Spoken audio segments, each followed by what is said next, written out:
अस्सलाम वालेकुम। हम अपने बच्चों की तरबियत सही तरीके से क्यों नहीं कर रहे?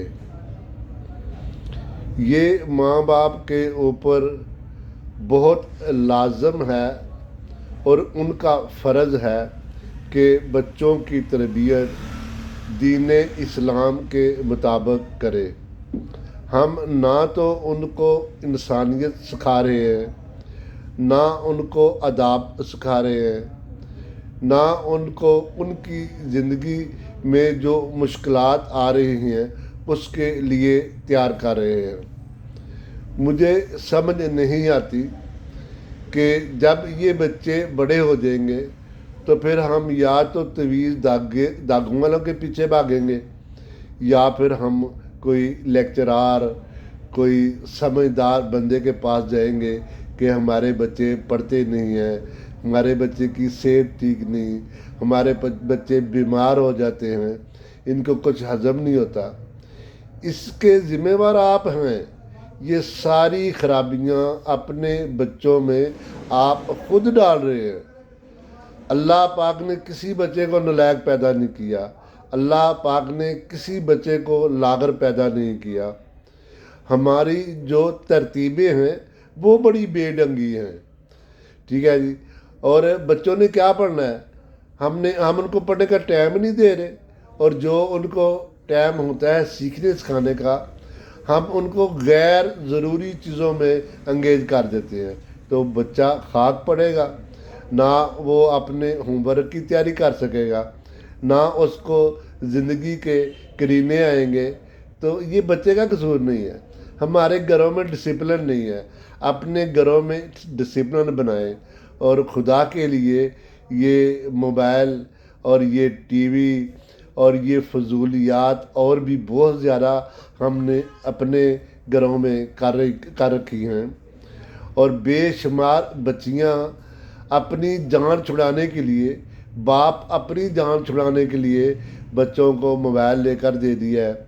ना वो पास बैठे बाप के, ना वो पास बैठे माँ के, और ना ही उनको कोई अदब की बात आए, ना ही वो कोई इंसानियत की बात सीखे। बेशुमार बच्चे देख कर सीखते हैं, बेशुमार बच्चे देख कर कॉपी करते हैं माँ बाप की, बग़ैर बताए हुए वो माँ बाप से सीखते हैं। जिस तरह एक छोटा बच्चा होता है और वो जब 2-3 महीने का होता है उसके बाद वो माँ बाप की हर बात कॉपी करना शुरू कर लेता है, और आपकी बातों पे गौर करता है, आपका मुंह हिलने पे गौर करता है, और जो आपके मुंह से अल्फाज निकलते हैं वो देख कर सीखता है, सुनकर और देख कर सीखता है। इसी तरह जब बच्चा साल का हो जाए, जब बच्चा 1.5-2 साल का हो जाए, तो वो बहुत सारी चीज़ें माँ बाप को करते हुए देख कर सीखता है, उसको बताने की ज़रूरत नहीं पड़ती।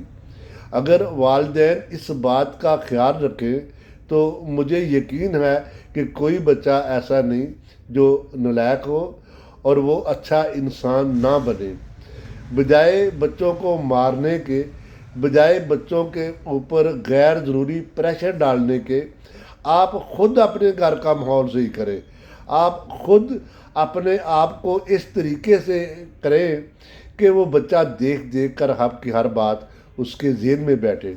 और बच्चियों के मामले में हम इतने नालायक हैं और इतने कमज़ोर हैं कि बेचारियों को शादी के बाद जाकर बहुत सारी परेशानियों का सामना करना पड़ता है, और उसकी वजह होते हैं हम वालिदैन, ठीक है। और मेरी ये सब माँ बाप से रिक्वेस्ट है कि अपने घरों में आप डिसिप्लिन के तहत चलें।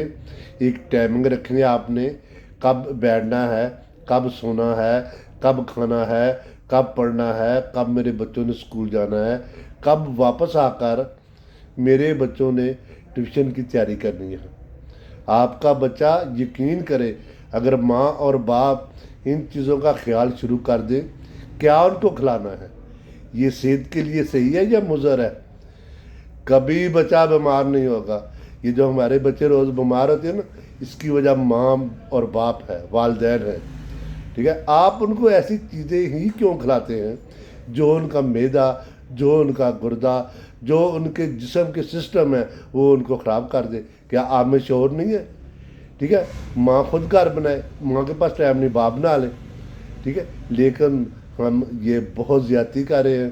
واللہ آنے والے وقت کے لیے کل کو ان بچوں نے آپ کا سہارا بننا ہے، ان بچوں نے 70 سال 80 سال 60 سال زندگی گزارنی ہے، یہ کیسے گزاریں گے؟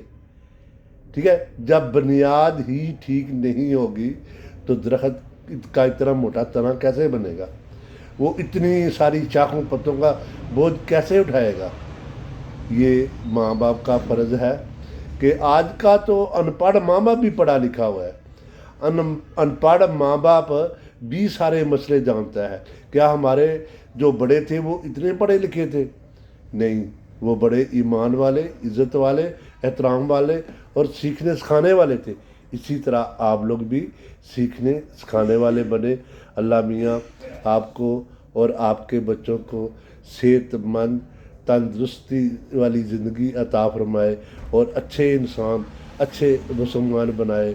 آمین۔ السلام علیکم۔